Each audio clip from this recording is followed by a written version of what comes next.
Hello guys, Bryce Tubbs here. So today what I want to talk about is earning potential of a bookkeeping business, even if you failed with other business models. So I had a conversation with a person who was interested in joining a mentorship program yesterday, and he was trying to understand like whether or not he could make significant money while like running an accounting or bookkeeping business. So I wanted to kind of share today like exactly what I spoke to him about and kind of really give you a realistic picture of, what you could potentially make, right? Because like, and we'll kind of get into it because like there's certain people where it's like maybe like you've tried other business models. Like maybe like for example, for me, I tried things like I tried eBay drop shipping, I tried Amazon FBA, I tried stock trading, I did like website design, social media management. Like I tried a bunch of different business models because I didn't really think I could actually make money with bookkeeping and accounting, which is stuff that I went to school for and the stuff I was working in like in corporate America with, right? I just like it's sometimes like when you're doing something every single day and it comes naturally to you, you kind of devalue it, right? So it's like I found that a lot with a lot of people like I speak to like maybe are working in corporate America and it's just like, well, it's just accounting. I'm just doing bookkeeping. I only do, AP, I only do AR, right? And it's just like you don't value it. So it's like here's how we kind of put a value to this stuff. The good thing for us is since so many companies need it, you can make a very good amount of money doing bookkeeping and accounting services. So I want to just kind of break down the opportunities, the strengths, the weaknesses, and the threats. Basically, give you a SWOT analysis today so you guys should be able to really give yourself to understand like, should you maybe pursue this business model or, what is possible for you? Also, if you want help, there are two main types of people, really a third, but two main types of people. So number one is someone who's maybe been in business for a while, but they just aren't really seeming to either get over the hump or they aren't really reaching their goals like as fast as you want.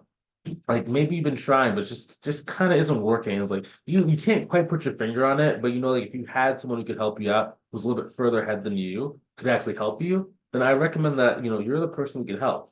The second type of person that we like helping are people who are thinking about getting started. Maybe you need to learn accounting and bookkeeping, or maybe you have the skill set of accounting and bookkeeping, but you just haven't started a business yet because there's so many potential mistakes you could make. And maybe you're just like a little bit nervous about like, hey, I want to like make sure that if I do something, I'm going to have like a really proven roadmap or process so I can avoid as many mistakes as possible.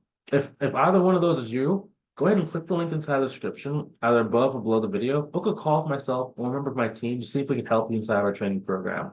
We'll talk about more of that as this goes, but I want to really focus on like giving you guys some value today. So the number one thing I want to start with is threats that limit your earning potential. Okay, risk.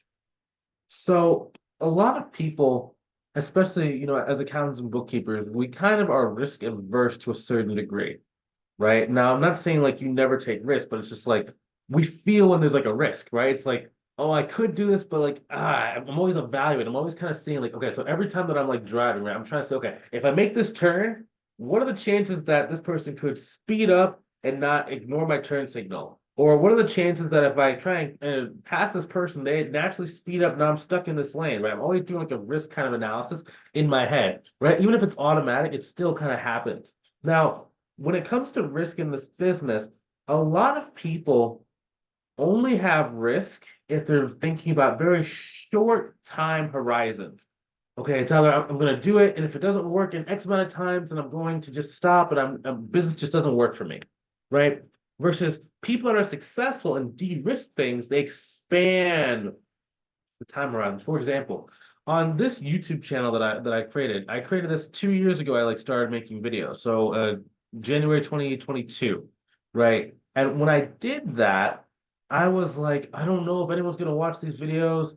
I had a Facebook group. It had like 20,000 people at that point, but I was just like, oh, I don't know if I don't know if I'm gonna be able to get anybody viewing it, right? Because I tried YouTube in the past. I shot a number of videos, but it just didn't work, right? Because I wasn't really taught about stuff that people really cared about. It was just like just lifestyle like vlogs and stuff like that. But I was thinking YouTube was risky. I'm gonna put in this time, and then I don't know if I'm gonna get any views. I don't know if anyone's gonna watch this thing, and I'm just wasting my time, right? It really kind of came down to for me for risk was like, am I wasting my time? Right? Because time is valuable, right? You can't get it back. So it's like if you're gonna do something, you might as well make sure if you're gonna do something for business, you gotta make sure it has some sort of return, right? Whether it's a return on your joy, your enjoyment, your money, your time, there has to be some sort of return. So by expanding my time horizons, where it's like, okay, well, I'll give this thing about a year, right? Whereas in the past, maybe I thought if it didn't give me X amount of views in a week, I'm done.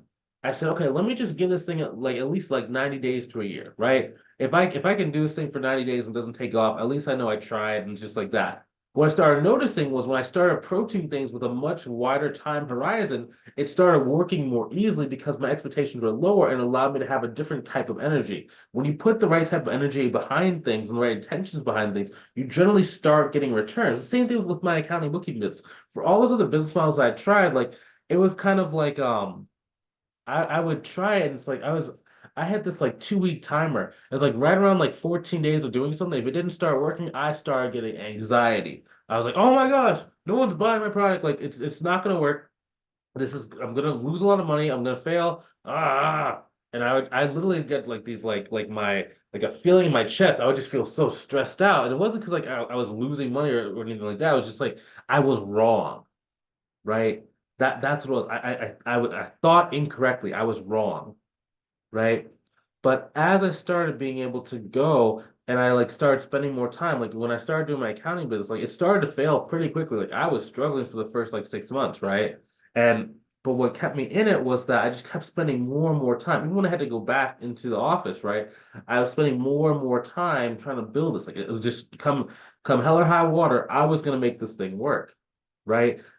And what I found was that the business is going to be able to, your earning potential in the business will expand as you increase your skills and experience. Okay. So when you're talking about professional services like legal services, accounting services, bookkeeping services, financial advising, financial planning, insurance, generally the reason why there's so many professional services businesses that are still in existence. Whereas opposed to like most other business models, they have like only 1 out of 10 survive, right? It's because it's a very simple business model. You have a really easy service that a lot of people need, and all you have to get good at is just doing a good job of servicing your clients, making sure you're pricing it right, making sure you have marketing, and making sure you can sell the service. If you just have those 5 things and you stay in it long enough, you'll be at 6 figures. Like there's no reason why you can't be at 6 figures unless you really just don't want to make 6 figures and you're more like, you're happy with 5,000, 6,000 a month, right? Nothing wrong with that. It just kind of depends. But there's not really something that caps you from zero to about $200,000 per year. I'm going to kind of talk later in this video about like what happens after $200,000 per year to kind of give you some context as well. But yeah, so that's number one. Okay. But the reason why it's actually empowering, right, is because in other business models, you have a lot more factors that will cause success or failure. So, for example, like stock trading, right? One reason why stock trading is so hard, and I know I have a student in my program, he's amazing at stock trading. I'm just going to give you like the layman's term of why I think accounting and bookkeeping is a better business model than stock trading. Number one is because there's a lot of outside factors and things that can like are outside of your control that are combating your current skill set. So you can get really good at like learning how to choose patterns, how to do stocks, but there's a million different strategies you can use. Sometimes you could be doing like a certain trade and there's like news in the industry and it caused the price to go down. You could have just a day when just everything tanks. You could have it where there's like, you maybe there was like a lag in information or your computer screen freezes or you forget to put like a stop. Like there's a million different things that can kind of go wrong on top of it being something that not a lot of people can do. For example, one of the best traders, um I think currently alive, is called the Renaissance Fund. It's by this guy named Jim Simmons. They have computer algorithms that trade for them, right? They're managing billions and billions and billions of dollars. The guy's worth $30 billion. Their algorithm is only right 50.75% of the time. So if you have these companies, these smart companies, they're billionaires, and they're like putting in a lot of money, they're doing a lot of trades, and they have the best tools, the best resources. If they're only right 50% of the time, what do you think most people who are kind of like, trading in their spare time at 1 o'clock, 2 o'clock, whatever the time might be, and you don't have access to the tools or resource information they have, or even the high frequency cables they have, like the computer cables, like yeah, that's why a lot of people struggle. Versus for an accounting or bookkeeping business, all it is like you just talk to the right people and you present a good price and they say yes or no. And if they say like no, you just follow up with them until they like say yes. It's a lot less risky, right? There's just a lot less. And plus, you don't have to risk as much of your money too. We're gonna talk about like what are the overhead costs a little bit later in the video. Or another business model is like e-commerce, right? So it's like drop shipping, where like, ooh, I'm actually gonna add another one. SMA.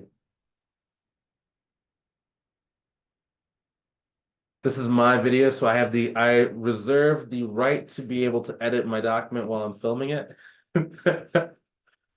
Sometimes, sometimes whenever you're filming a YouTube video, you're kind of combating like what are people going to be thinking about the video versus like what's the most helpful versus like what do I want to do.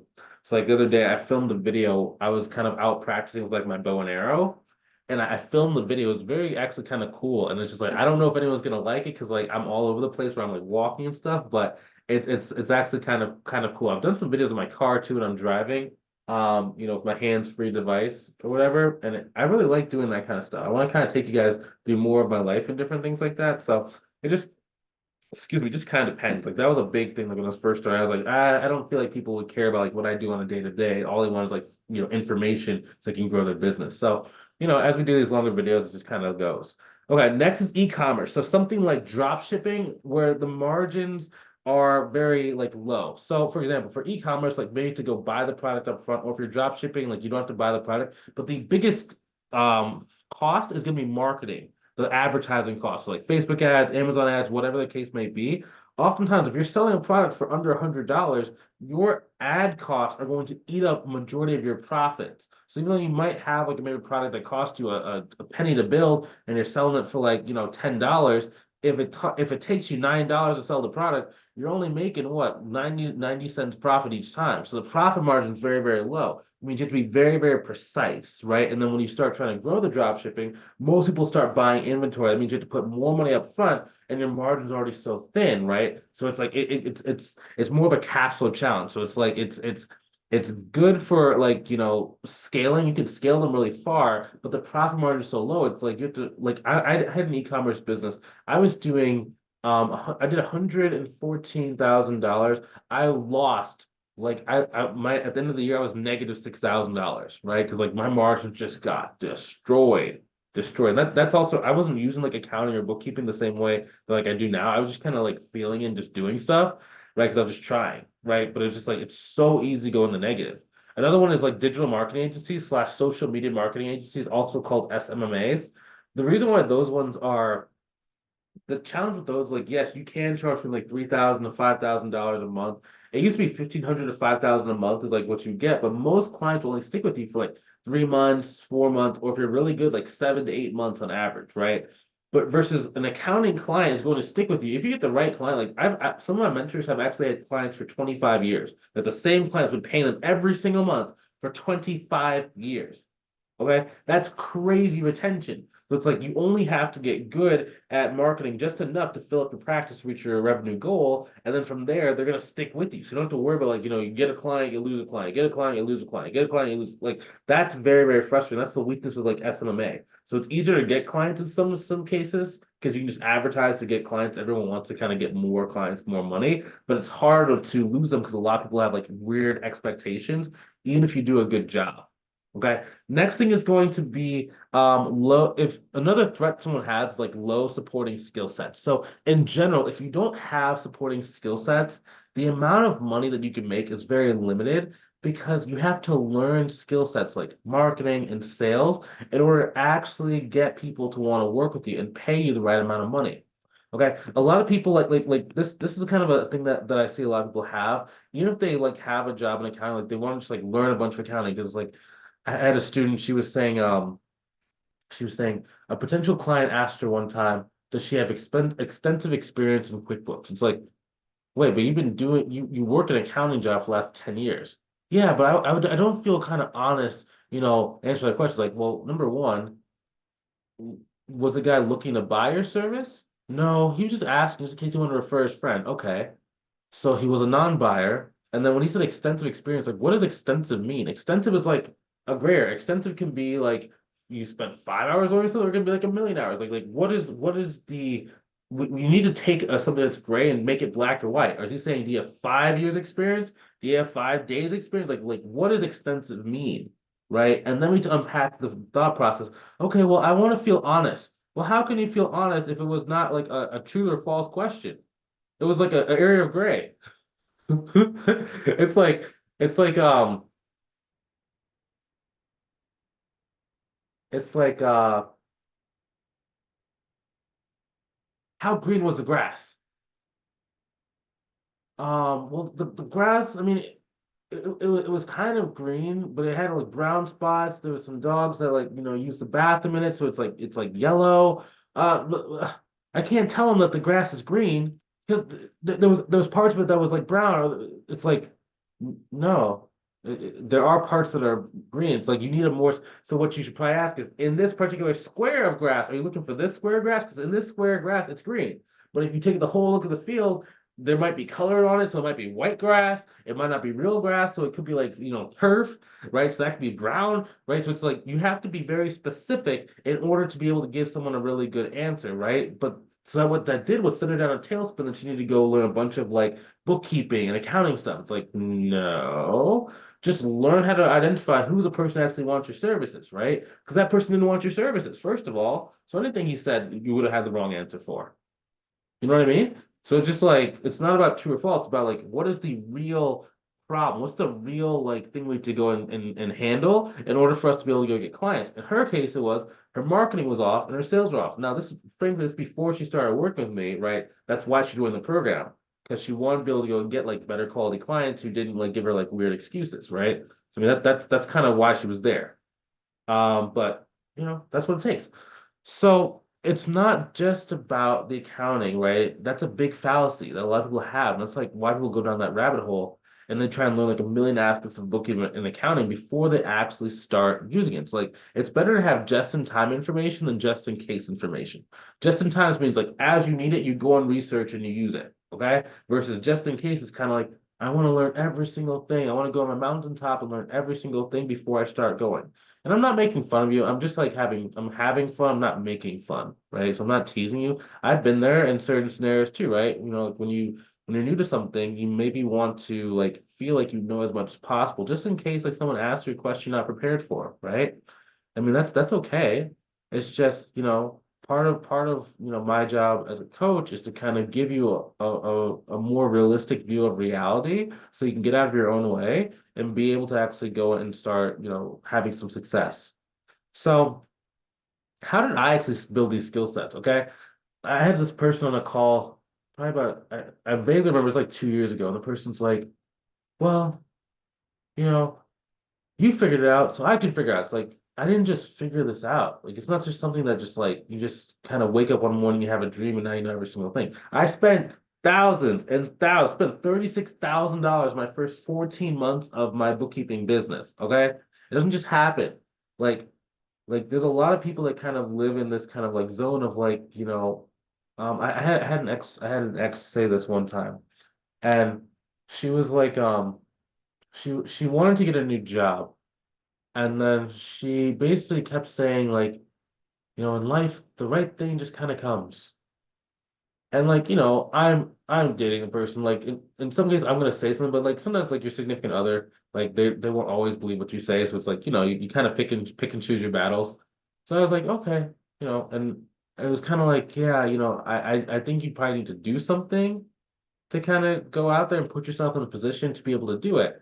So she said the same thing to like one of her friends. Her friend's like, it'll just happen, right? And like I'm not saying like the law of attraction doesn't work, right? I do believe like in the law of attraction where you say what you want and you believe and you put it out there, right? And then you start doing stuff towards that goal, right? Because then you're gonna put yourself in that natural position to be able to do it. Success is about putting yourself in the best position possible with the information you have and the goals that you want, right? So it doesn't just happen, right? You make it happen, okay? Now that's gonna be a really big thing. So it's like you don't just I had to spend money. So like there was this one person who said like it was an Instagram. He sent me a message. He goes, I saw your video about your marketing program. What can you teach me that I can't do myself? It's like, well, do you have any clients? He goes, no. Okay. What are you doing to get clients? I don't know anything about marketing. Okay.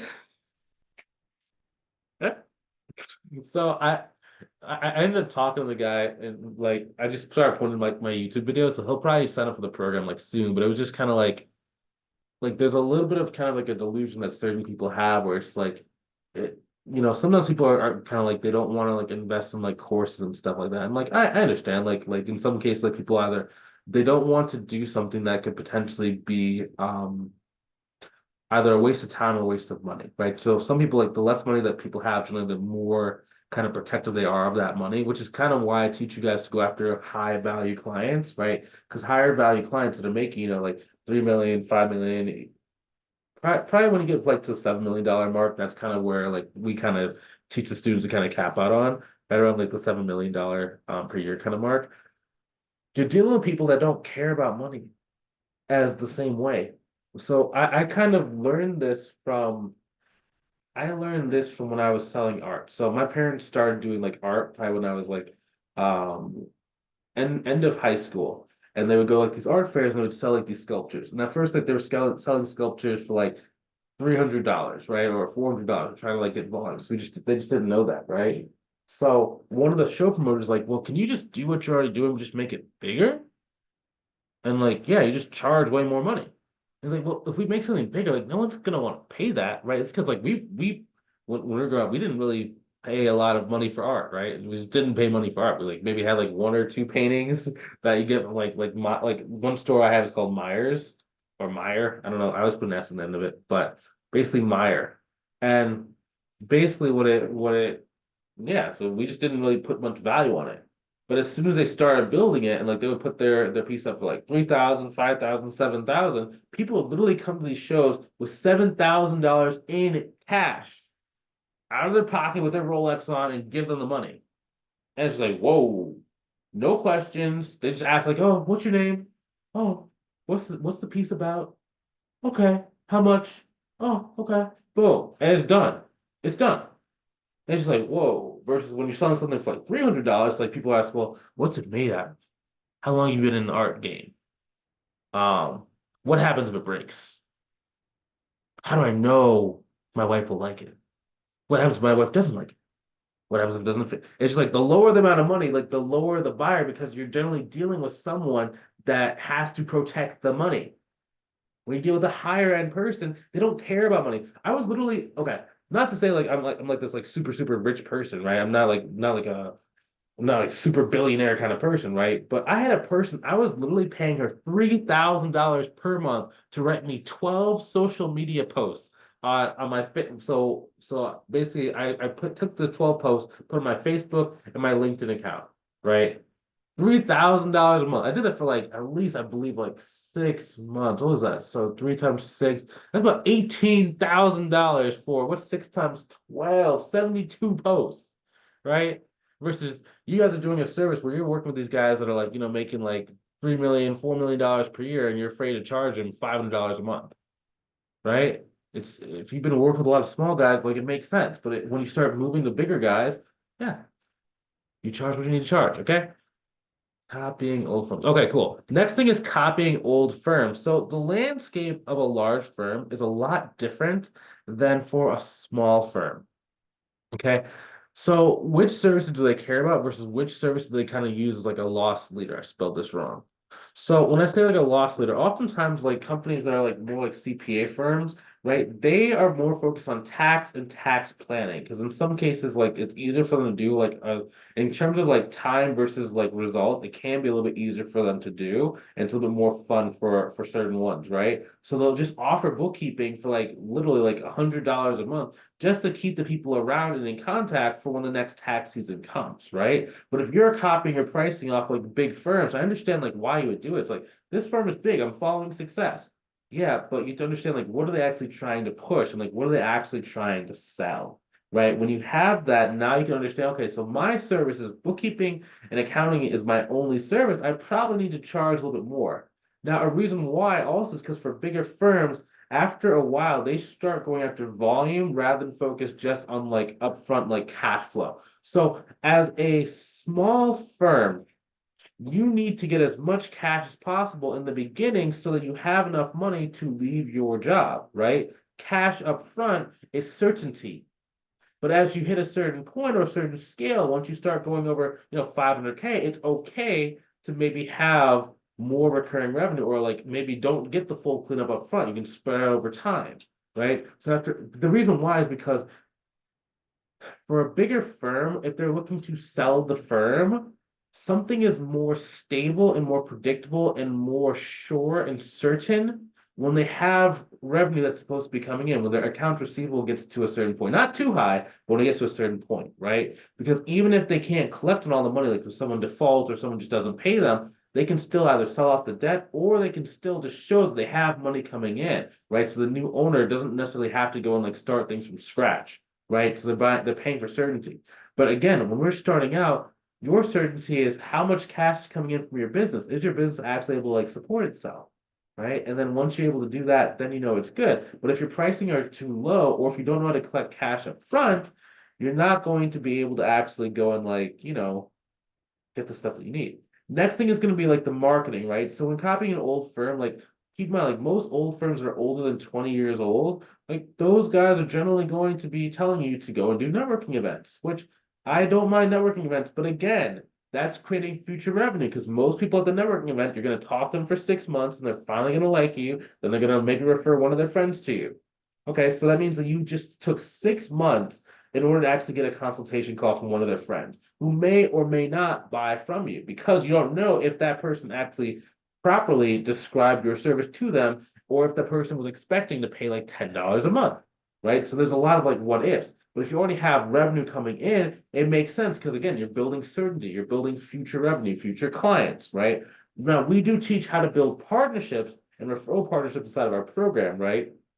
But again, that's a much faster version of doing that, right? Because the networking is like you have maybe like one or two a week or one every 2 weeks and just takes so much time versus we show you to condense that time down so you can go and get referrals a lot faster.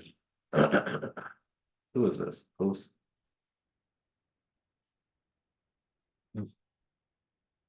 this person? No, you're 36 minutes late. 1 second.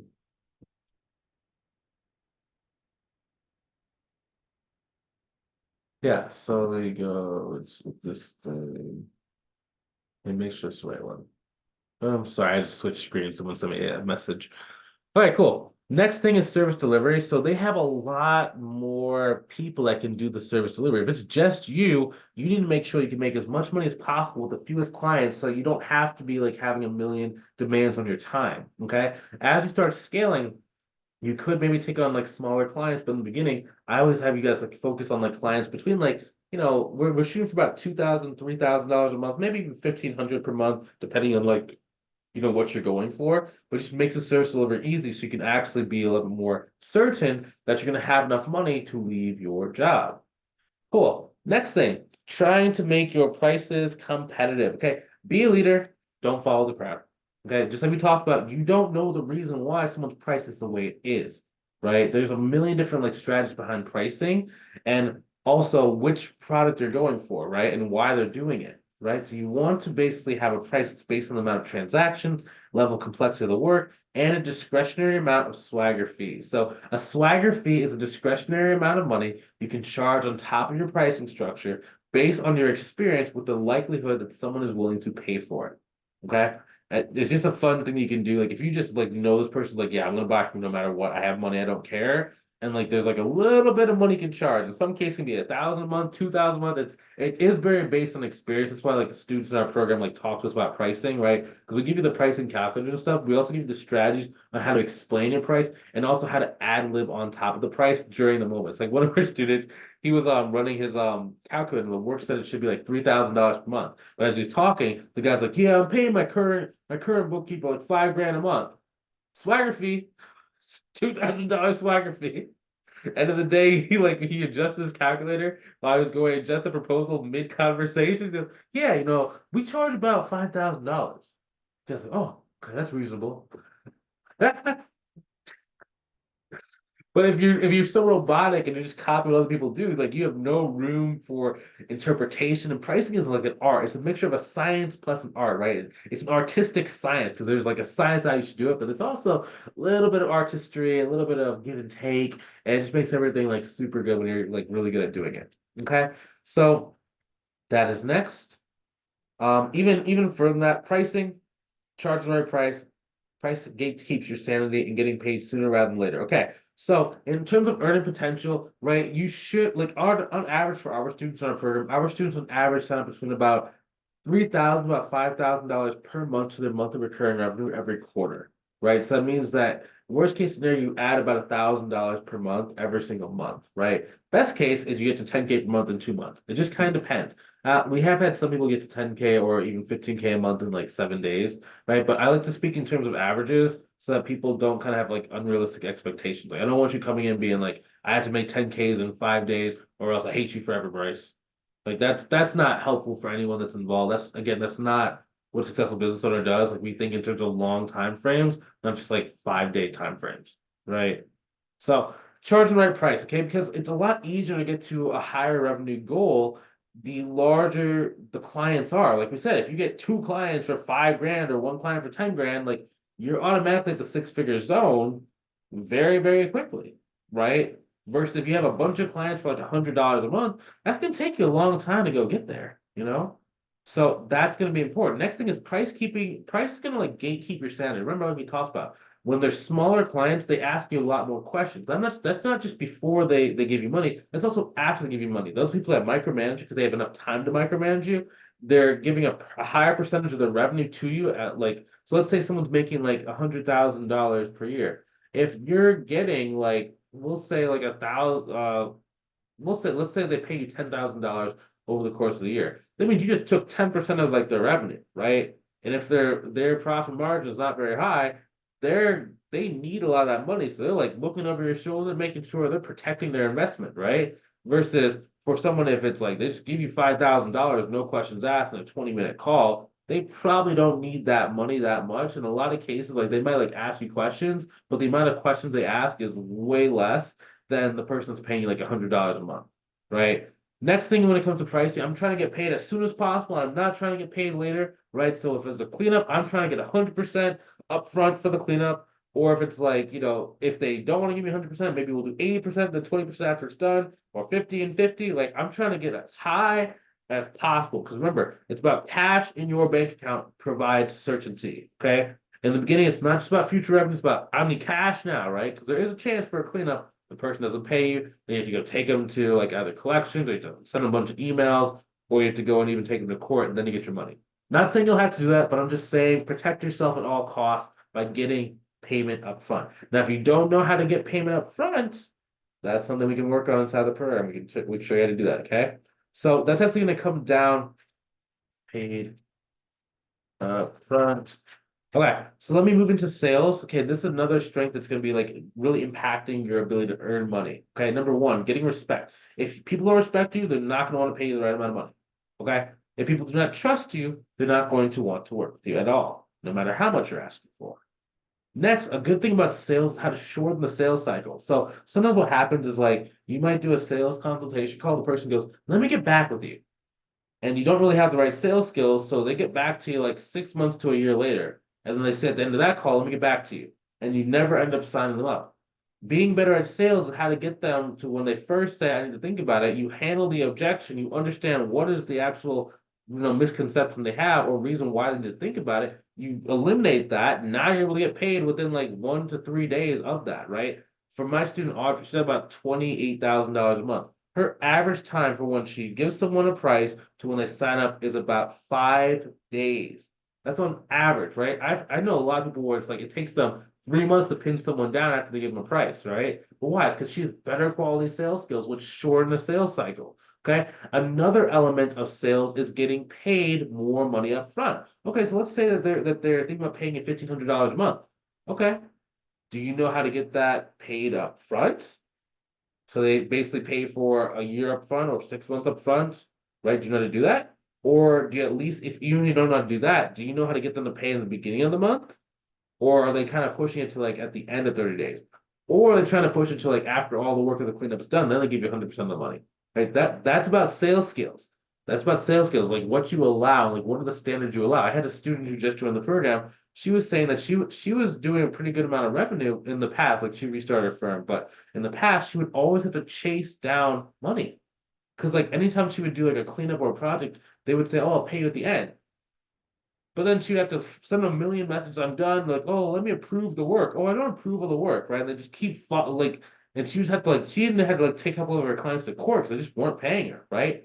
So it's like, yeah, but she was thinking she was good at sales, right? It's not just about getting clients. Anyone can get like low paying clients that want to pay you 3 years in the future, right? It's not sales skills. They're actually selling you on why they should pay you money later, right? Sales skills is getting the money now, getting the right amount, asking for the correct price, and getting paid as much as possible up front. Cool. Next thing is the overhead costs. So overhead costs, keep those as low as possible in the beginning, right? I probably give about like around like $300 per month. So that's like LinkedIn. If you get like the LinkedIn premium version, it's like $100 a month. Make sure that when you get a new client, or if you get like a client from a referral partner, you're sending like a thank you letter, right? And that's gonna cost 55 cents, or 55 cents for the stamp. Plus, if you get like a good one, like $3.58 for like the actual like physical letter, right? So that's another thing. Yeah, keep your costs low. I'm assuming if you're watching this, you either have a phone or a computer. If you don't have a computer or a laptop, maybe you can go to a local community college and like use theirs in their library. Or maybe you can borrow a family member's or maybe a friend's computer if you need to. I don't know. I'm making an assumption. I'm not trying to be callous if maybe you don't have a computer. But if you need a computer, you can always go to like a place like we have what's called Best Buy, and you can basically go and open up a Best Buy credit card. They have like a perk where it's like 12 months, 0% APR. You buy like a really inexpensive laptop, maybe like 500 to maybe like $1,000, and just split up over 12. Actually, I think it's like 18 months. And then hopefully you get clients within 18 months to pay off your $1,000, computer. Next thing is going to be service delivery. So service delivery is going to be about capacity. So capacity is gonna be the biggest thing that's going to like shut down your ability to like make a lot of money, because there's going to come a time to where you can't or don't want to do all the work yourself. It might be that you can do the work, but you just might not want to. Like when you start making a lot of money, like when you start making like, six figures, so whether it's 10K a month, 12K, 15, whatever, sometimes you get a little lazy, right? Because you're like, I'm making all this money. Why am I doing all this stuff for myself? I don't know why it happens. It just happens. You might have been making like 70K a year at your job, and like you were a hunter, you did everything. And as soon as you start getting your own business, I think it's because you just start feeling like like you don't need to do that anymore once you make a certain amount of money. And that makes sense, right? So that's been the biggest thing, because as soon as you can't do the work yourself, you have to start looking for either like permanent solutions or temporary solutions. So inside of our program, we help you like show how to like subcontractors. So basically, we have other students in the program that have like varying skill sets, and we just introduce you to them and say, hey, this is kind of like this person is what they kind of need. Are you guys a good fit? They then negotiate how much they want to pay for each other, and it just makes things very easy. So if you like literally just got this huge client, you just can't do it yourself, or like maybe you're working your job and you just don't have the time to do the work yourself, use a subcontractor. Next, once you have a little bit more time, you start building in workflows, and even use like functions like book review inside of QuickBooks, right? That can do a lot of the work for you and do a lot of automations in place. After that, then you have a more permanent solution, which can be like staff accountants, which again, we can show you to hire, train, find, and make sure you have the right ones, to make sure you're not like, messing things up. Because I know you might be in corporate America, you might have hiring experience.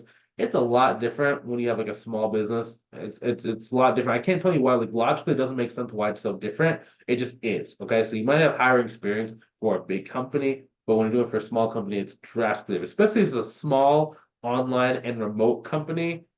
That's when it gets crazy. You have people who you think are a great fit. You're paying them exactly what they asked for, and they just don't even show up the first day. Like, oh, yeah, I'm not feeling it, and then bye. It's just crazy stuff, man. Especially after COVID. Yeah, the workforce is very, very interesting. Awesome. So that is the thing that's going to impact your earning potential and make it to where you can either make a lot of money or a little bit of money.